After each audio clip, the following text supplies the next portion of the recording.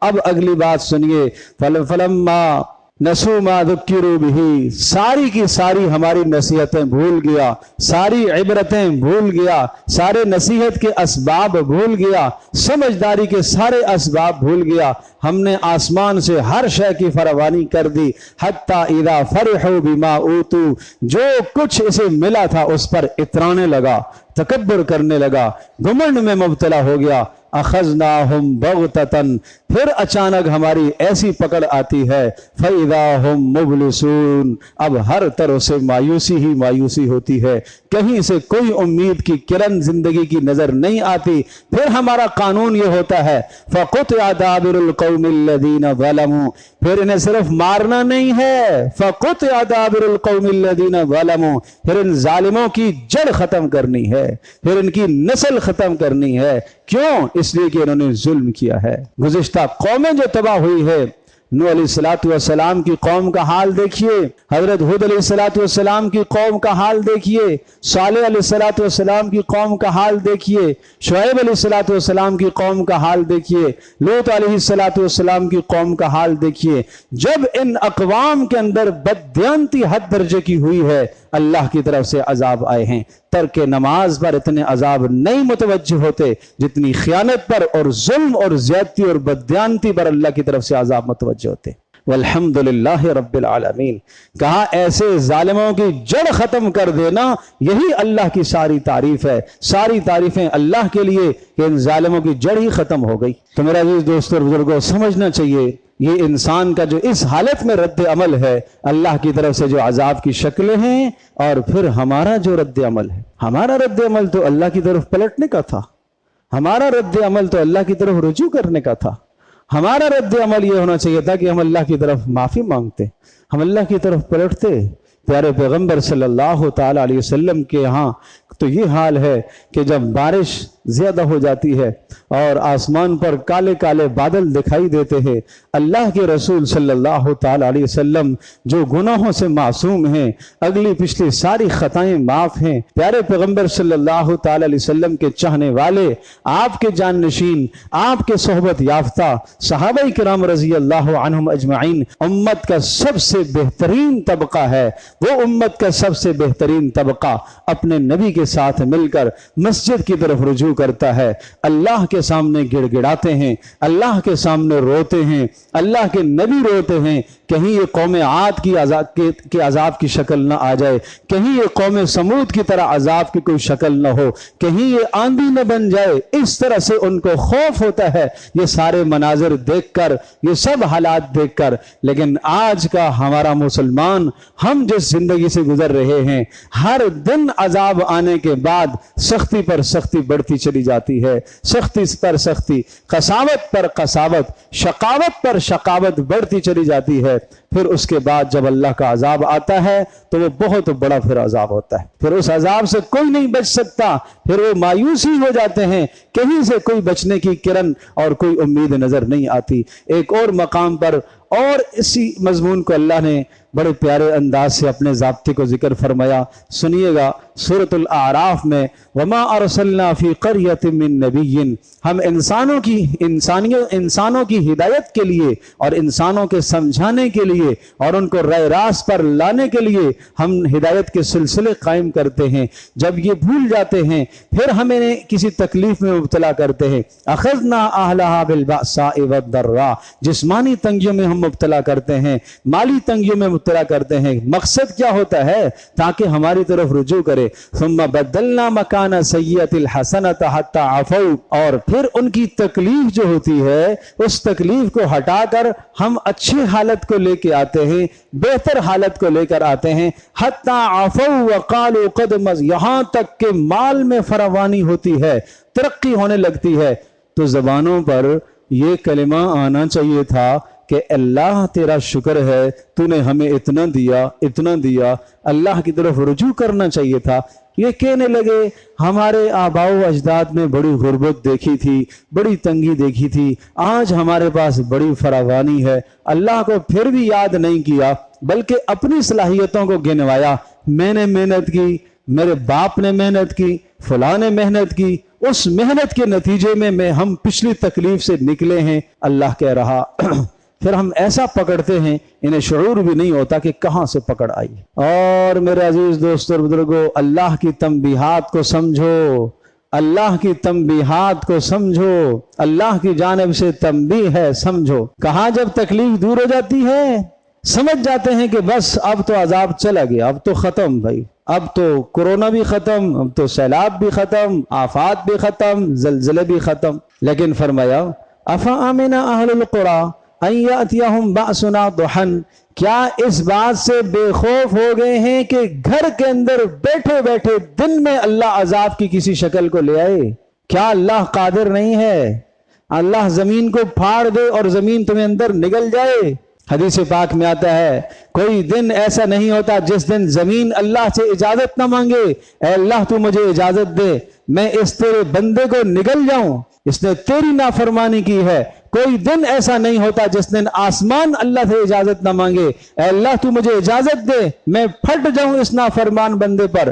ہر دن اللہ پاک سے سمندر اجازت مانگتا ہے، اے اللہ مجھے اجازت دے میں اس بندے کو غرق کر دوں۔ اللہ کا جواب سنیے، اس کریم مالک کا جواب سنیے، اس کریم مالک کا جواب سنیے۔ اللہ پاک جواب میں کہتا ہے آسمان کو، زمین کو، سمندر کو، یہ تمہارے بندے، یہ تم نے بنائے؟